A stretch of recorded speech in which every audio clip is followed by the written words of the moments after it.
Hello guys, welcome to my new video. आज हम chapter basic accounting terms की आगे की टर्म्स पढ़ेंगे। तो आज की पहली टर्म है trade receivable. It is the amount receivable for sale of goods and services rendered in the ordinary course of business. वो पैसा जो व्यापार करने से मिलने वाला है उसे हम ट्रेड रिसीवेबल कहते हैं। मिला नहीं है, वो मिलने वाला है। तो गुड्स बेचने पर या सर्विस देने पर जो भी पैसा मिलने वाला है वो ट्रेड रिसीवेबल होता है। समझ आ गया। ट्रेड रिसीवेबल दो पार्ट में डिवाइड कर रखा है। पहला पार्ट है डेटर, दूसरा पार्ट है बिल्स रिसीवेबल। तो हम सबसे पहले डेटर के बारे में पढ़ते हैं। Debtor is a person who owes amount to the enterprise against credit sale of goods and services rendered. वो बंदा जो एंटिटी को पैसा देगा वो डेटर होता है। अब वो एंटिटी को पैसा क्यों देगा? क्योंकि उसने एंटिटी से उधार पर सामान लिया है। ठीक है। तो डेटर क्या हुआ? डेटर वो बंदा होता है जो एंटिटी को पैसा देगा। डेटर हमारे लिए एक एसेट होता है, क्योंकि डेटर जो है वो हमें पैसा देगा और पैसा एक तरीके से हमारा एसेट ही होता है। तो डेटर भी लौट फेर के हमारा एसेट ही होगा। अगली बात है bill receivable. Bill receivable means a bill of exchange accepted by a debtor, the amount of which will be received on the specified date। वो बिल जो डेटर ने एक्सेप्ट कर लिया, जिसका पैसा मुझे एक स्पेसिफाइड डेट पर मिल जाएगा, उसे हम बिल रिसीवेबल कहेंगे। ठीक है। तो बिल रिसीवेबल क्या हुआ? वो बिल जो डेटर ने एक्सेप्ट कर लिया जिसका पैसा मुझे एक स्पेसिफाइड डेट पर मिल जाएगा, उसे हम बिल रिसीवेबल कहेंगे। अगली टर्म है trade payable. It is the amount payable for the purchase of goods and services taken in the ordinary course of business. Business चलाने के लिए जो सामान मैंने उधार पर ख़रीदा, उसका जो पैसा मुझे देना है, उसको हम ट्रेड पेबल कहते हैं। ठीक है।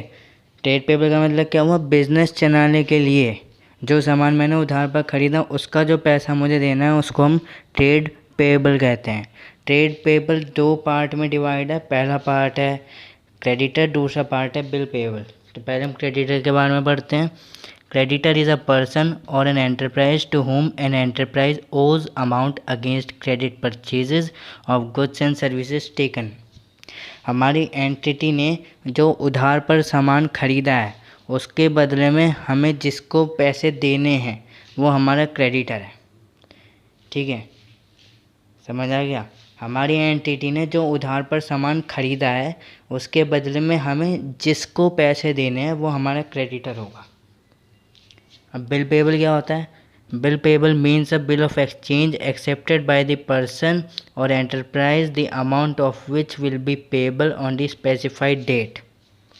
मतलब मैंने बिल साइन करके दिया कि ये बिल रख लो, इसके बदले में मैं आपको 4 महीने बाद पैसा दे दूँगा। इसे हम बिल पेबल कहेंगे। बिल पेबल को अगर सिंपल भाषा में बोले तो वो बिल जिसके बदले में मैं पैसा दूंगा वो बिल पेबल होता है। ठीक है, समझ आ गया। अगली टर्म है cost. It is the amount of expenditure incurred on or attributable to a specified article, product or activity. अगर हम कोई भी प्रोडक्ट बना रहे हैं तो उस प्रोडक्ट को बनाने में हमारा जितना भी खर्चा होगा उसे हम कॉस्ट कहेंगे। मान लो मेरी जूते बनाने की फैक्ट्री है, तो जो जूता बनाने में जितना भी मेरा खर्चा आएगा उसे हम कॉस्ट बोलेंगे। अगली टर्म है voucher. Voucher is an evidence of a business transaction. Voucher business transaction का एक एविडेंस होता है। ठीक है, वाउचर बिजनेस ट्रांजेक्शन का एक एविडेंस होता है। अगली टर्म है हमारी डिस्काउंट। तो हमारी जो अगली टर्म है उसका नाम है डिस्काउंट। अब डिस्काउंट क्या होता है? It is the reduction in the price of goods or from the amount to be paid to a customer by the enterprise. जो पैसा आपको देना है उसमें कमी कर देना to a customer by the enterprise is known as discount. ठीक है। डिस्काउंट मतलब मैं एक दुकान हूँ, आपने मेरे से सामान ख़रीदा, तो आपको जो मुझे पैसा देना है उस पैसे में थोड़ी सी कमी कर देना, उस प्राइस को थोड़ा कम कर देना, उसे हम डिस्काउंट कहेंगे। To a customer by the enterprise is known as discount.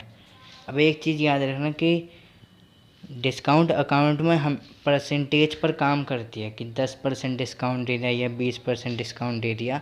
ये दुकान वालों की तरह नहीं है कि 10 रुपये की छूट दे दी या 20 रुपये की छूट दी, ऐसा कभी नहीं होता। डिस्काउंट अकाउंट में परसेंटेज पर काम करती है, ठीक है। अब डिस्काउंट जो है वो दो पार्ट में डिवाइड है। पहला पार्ट है trade discount. Trade discount is the reduction in price by the seller to the purchaser of goods of certain quantity और वैल्यू। सेल्स, पहले इतना बढ़ते हैं।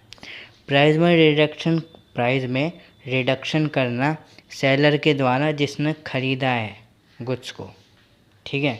ट्रेड डिस्काउंट क्या हुआ? प्राइस में रिडक्शन करना सेलर के द्वारा जिसने ख़रीदा है गुड्स को, ठीक है। आगे क्या है?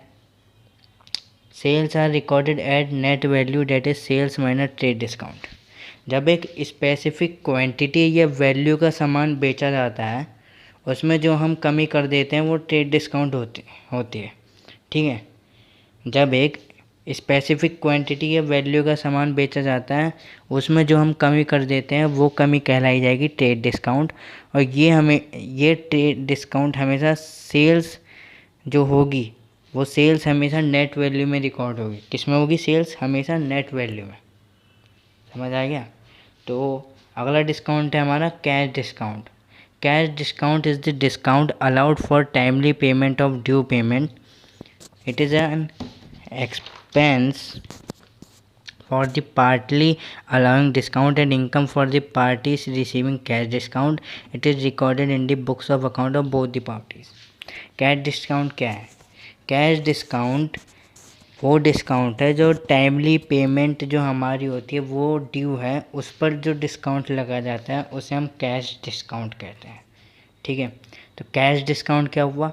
वो डिस्काउंट जो टाइमली पेमेंट अगर हमारी ड्यू है उस पर जो हम डिस्काउंट देंगे उसे कैश डिस्काउंट कहेंगे। हमारी जो अगली टर्म है उसका नाम है bad debts. Bad debts is the amount owed to the business that is written off because it has become irrecoverable, ठीक है। डेटर का वो अमाउंट जो कि अब नहीं मिल सकता वो बैड डेब्ट है, ठीक है। बैड डेब्ट का मतलब डेटर का वो अमाउंट जो कि अब नहीं मिल सकता वो बैड डेब्ट है। मान लो मेरी एक जनरल स्टोर था, एक बंदा मेरे से सामान उधार पे ले गया, उसने कहा मैं यार तुझे दे दूंगा 2-3 दिन बाद पैसे। उसने मेरे को 4 साल हो गए अब तक उसने मेरे को पैसे नहीं दिए, तो वो जो पैसे थे वो मेरे मर गए। तो बैड डेब्ट क्या हुआ? डेटर का वो अमाउंट जो कि अब नहीं मिल सकता वो बैड डेब्ट होता है, ठीक है। अगली टर्म है balance sheet. It is a statement of the financial period of an individual or enterprise at a given date which exhibits its assets, liabilities, capital, reserves and other account or financial statement. Definition से लग रहा है balance sheet बहुत खतरनाक चीज़ है, लेकिन ऐसा बिल्कुल नहीं है। बैलेंस शीट क्या है? ये एक ऐसा स्टेटमेंट है जो आपकी एंटरप्राइज की फाइनेंशियल पोजीशन बताता है। क्या है बैलेंस शीट? ये एक ऐसा स्टेटमेंट है जो आपकी एंटरप्राइज की फाइनेंशियल पोजीशन बताता है। इसमें एसेट्स लिखा जाता है, लायबिलिटी लिखी जाती है, कैपिटल लिखी जाती है।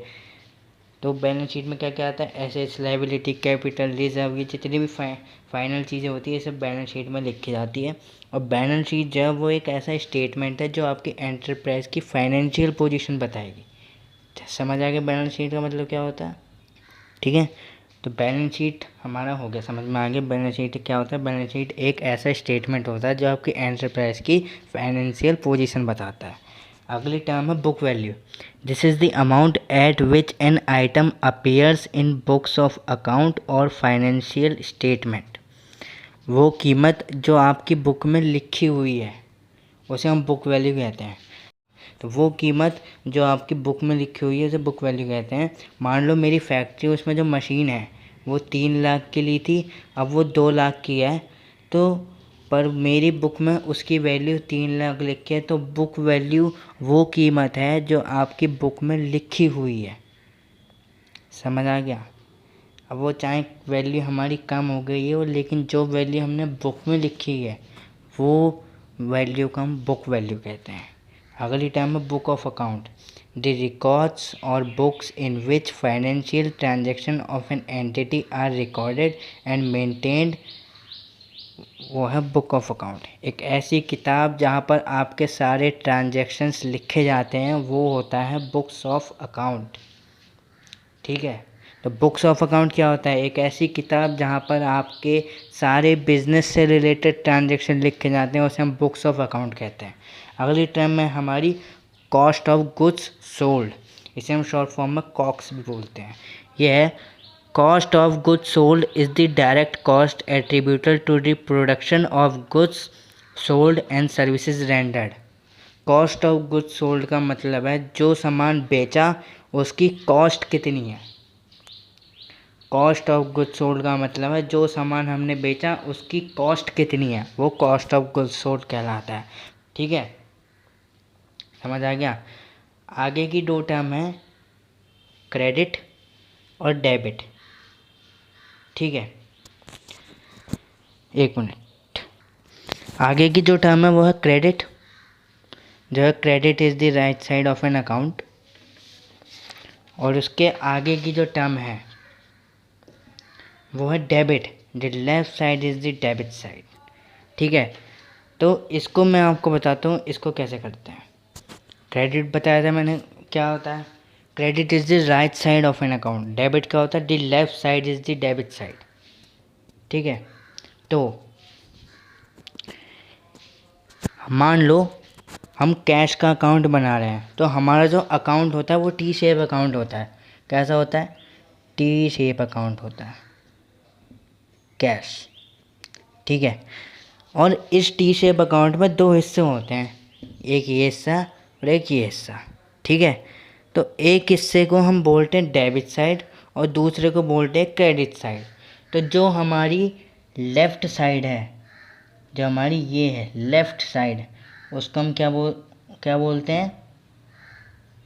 Debit side. डेबिट को हम ऐसे लिखते हैं शॉर्ट फॉर्म में। और जो हमारी राइट साइड है उसको हम बोलते हैं क्रेडिट साइड।